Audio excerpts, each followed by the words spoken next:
Hello everyone, welcome back to my YouTube channel. So today I want to talk about how to shift into the new earth, 3 things you can do, and how to transition into it. So in order to do that, I want to first share what new earth is or why new earth is occurring right now. So if you're not aware of the chakra system, let's just explain this really quickly.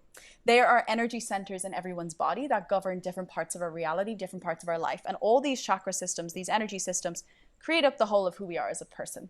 And so the lower 2 chakras, we have our root chakra right here, and we have our sacral chakra right here.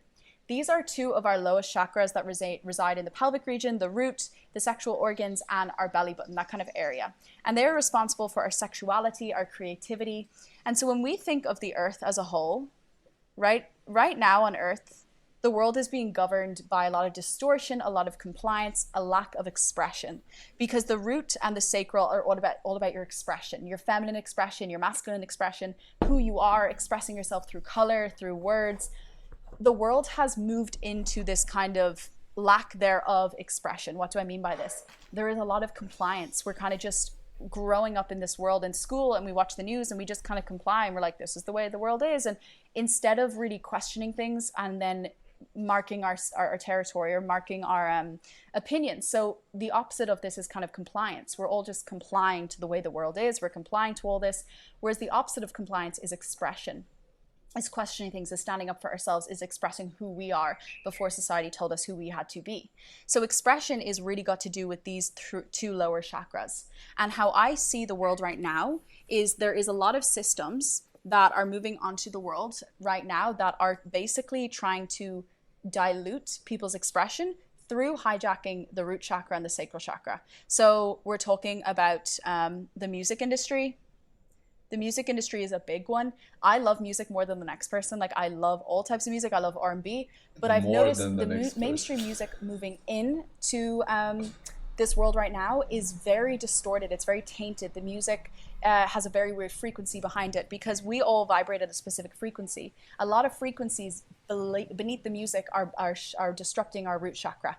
And our root chakra is responsible for our safety, which again, remember, is the base chakra. So if any form in our root is not stable, not safe, we won't be able to build, we won't be able to grow. Same with, like, if we want to grow food, the soil has to be good in order for it to grow, in order for it to root. So the main thing I'm noticing right now in the world is the music industry, the media. What do I mean by this? TikTok, Instagram, all these sort of things are making people very hyper aware, very fast minded, and feeding them with information. And so we're not realizing that our energy is sacred, and we have to be conscious of the music we're listening to, but also the media we are consuming. Because on a deep level, let me just share this with you. Have you ever noticed you consume something during the day and then you have a dream about it that night? It's showing how powerful our minds are. They're like sponges. Our attention is so powerful, and it's fought after by everyone. Even right now, watching this YouTube video, I'm asking for your attention to listen to this video because it's important. But the point is there's a lot of things on the world. Another thing is food. A lot of the food industries, the food isn't fresh, it's not organic, it's not.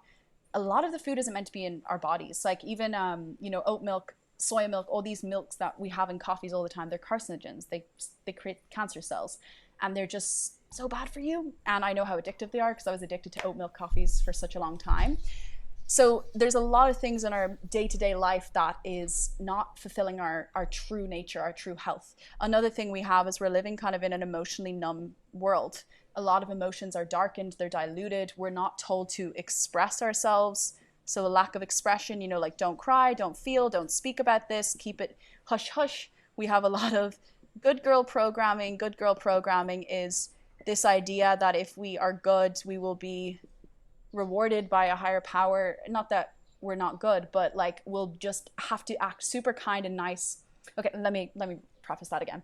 Good girl programming is essentially putting the needs of others above your own. So I see this as, and I sat in ceremony and saw this, of somebody who may feel that they need to present themselves to the world a certain way, and deep down, it's like, okay, putting a full face of makeup on, and deep down you just want to burst out crying. True.